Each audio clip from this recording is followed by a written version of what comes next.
Comparative politics is a branch within political science which really emphasizes the qualitative analysis of a select number of cases. When you have a lot of complexity, but understanding what the common elements are to explain what's important by saying, okay, well, why in cases where you have similarities do things turn out the same, and why at the same time when you have differences did things come out differently. And so really comparative politics, or the comparative methodology, is a way of trying to understand the complex world around us. And so, for example, when you take a look at how certain countries are performing right now, why is it that certain countries have had success against COVID, and why in other cases has it been different, or frankly, why have certain countries had success against organized crime and others not? And so really it's a frame of mind of how you look at things in their complexity to try to get solid defensible answers in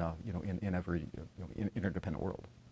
And so part of my commitment to our institute, the Strategic Studies Institute, was to cover issues of importance to Latin America. And right now, transnational organized crime is one of the issues that most concerns Latin American militaries as well as other security forces. And so I really wanted to take advantage of some of the access and interactions that I had to really write a book which I felt other people were not able to write in an academic capacity, which is really trying to tell the story of what the challenges were for Latin American armed forces and really what was happening on the ground. And so the key is that organized crime continues to evolve in the region. It continues to present problems in terms of corruption. It continues to create problems for public security. It tends to create it impacts not only the region, but it impacts us, because when conditions are difficult in the region, when people lose faith in their governments, they immigrate to the United States. When there are problems with the governance in the region, you actually see that in terms of drugs on the streets and places like Pennsylvania. So it really is a way in which we are impacted by what happens in the region, and so that was really the story that I wanted to tell. One of the questions, for example, that often comes up is, why do we care about China and Latin America? Over the years in dealing with my colleagues from the Department of Defense, the question was always, well, is it just about economics, or is it of strategic importance? And what I'd explain is that while China's activities in the region are principally about economics, they have a profound impact in our position and in everything that we do in the region. So, for example, the degree to which you have Latin American governments which are engaging with China and thinking, okay, well, because we now have the option to get loans from China and investment from China, well, we may not have to worry so much about what is being demanded from us in terms of human rights or good institutions, or because we have these other options, we may not need to cooperate with the United States on asylum cooperation agreements, or we may not need to cooperate with the United States quite as much in terms of giving them military access. And so these subtle political economic things then impact our ability to relate to the region. Now, unfortunately, a lot of times in the Cold War, we had the luxury of different organizations doing things in their lane. And so, the State Department would do diplomacy, we military would do mill-to-mill, and we'd say, okay, well, we're doing okay in our lane, and there's not a problem. But in the current era, again, these types of economic interactions are my counterparts in the security cooperation and organizations can say, hey, we're executing all of our training missions perfectly. The MedReady missions are going well, and yet suddenly, because of something that's happening in terms of the political relationship with the Chinese, we are no longer being given the same latitude that we used to have. We were no longer being given the same types of invitations that we had before. And so it's really understanding how what is sometimes political or economic impacts us, and reciprocally, what we do oftentimes in the military space goes into the fight against corruption, the fight against drugs. And so to the extent that reduces corruption and helps keep citizen faith in democracy in those countries and helps maintain prosperity, then at the end of the day, that means less illegal immigration, less pressure in terms of drugs flowing to the border and things like that. So it's also explaining how what we do in the security realm impacts the broader national security mission. And so it's just really understanding that interdependence and really that what happens in the region directly or indirectly impacts the United States. It's interesting. Of course, COVID-19 has transformed everything. It's transformed our daily lives. It's transformed the way that we interact, but it's also transformed organized crime. So, for example, if you look at street gangs in places like the Northern Triangle, part of Central America, groups like Salvatrucha and Barrio 18, they, of course, lived off of extortion, taking advantage of bus companies and taxi companies, nightclubs that they operated. And so when you had the shutdown in public life, it actually imposed a certain amount of hardship for those groups as well, because the people that they used to extort didn't have the money anymore. The nightclubs that they used to pull money from were no longer operating. It impacted the narco-trafficking groups. So the flow of fentanyl, for example, coming out of China was shut down when things began to happen in Wuhan. The flow of precursor chemicals, such as ephedrine and pseudoephedrine for methamphetamines, was also shut down.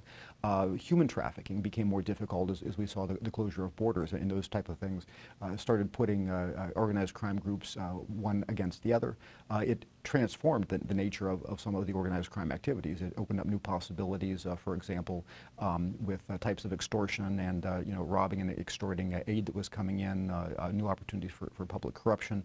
And at the same time, it forced groups to get into new revenue streams. And so we talk about how businesses in the region have been impacted and lives in the region have been impacted, but the entire organized crime dynamic has been impacted as well. One of the research items that I've been particularly focused on these past couple of months is understanding how what is happening in the area of health is impacting the strategic situation and some of the demands on us. And of course, we've been very much focused on the fight against COVID-19 here in the United States.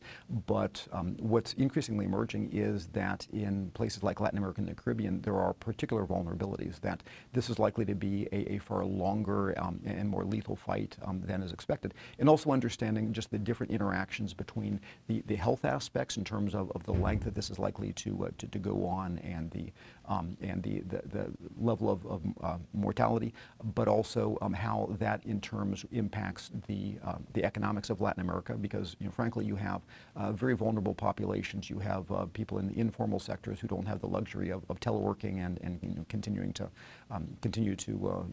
get to live without a regular income. You have very vulnerable small and medium-sized enterprises. You have fall-offs, for example, in demand from traditional partners such as the United States and Europe. You have various other impacts as governments have had limited income, and that means that they are not in a good position to continue to be able to either respond to the virus or maintain some of their current programs to protect vulnerable populations.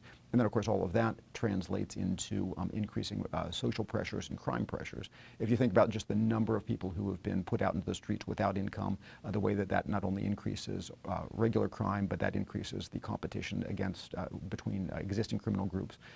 Social protests. In the fall of last year, you had significant protests, for example, in Ecuador, later in Chile, absolutely transformational, and to a certain degree in Colombia.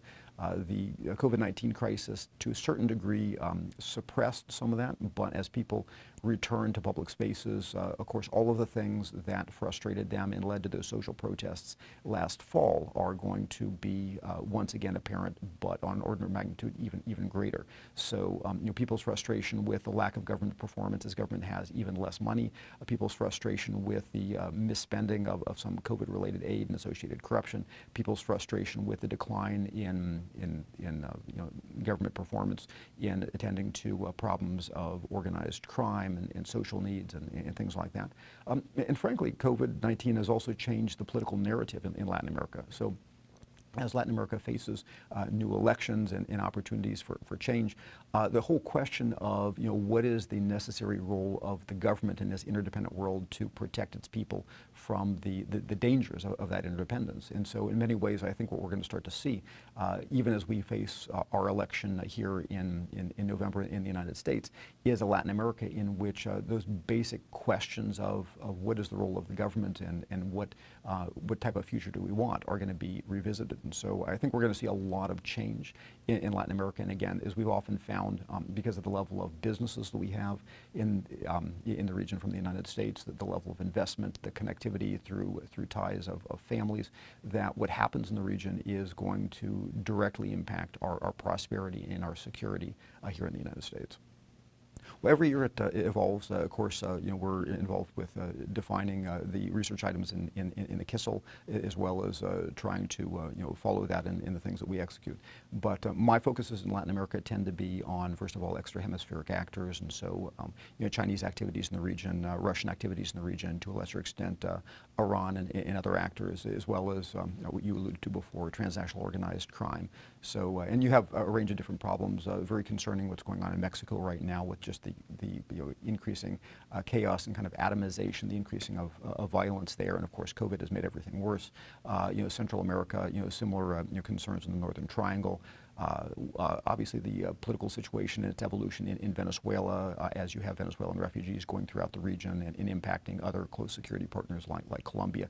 So looking at those dynamics related to populism and transnational organized crime. And then of course the big one which has transformed everything is understanding how COVID and all of the, not only the health effects but also the economic effects and the social protest effects and the political change effects of COVID is completely changing the environment in the region.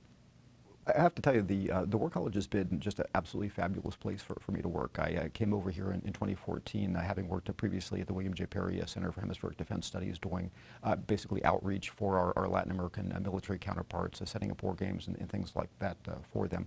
But since I came over to the War College, what I've really tried to do is take advantage of my role both as an academic, but also someone who's had really the privilege to work with our foreign area officers and others in the region, with Army South and of course Army North with its responsibilities for Mexico and the Bahamas, Southcom and Northcom, and really try to look from an open source perspective about what's going on in the region, what is important, and communicating that both to a DoD audience and to a broader audience. So along the way, Chinese engagement in Latin America has arguably been one of the most important things that's transforming the region.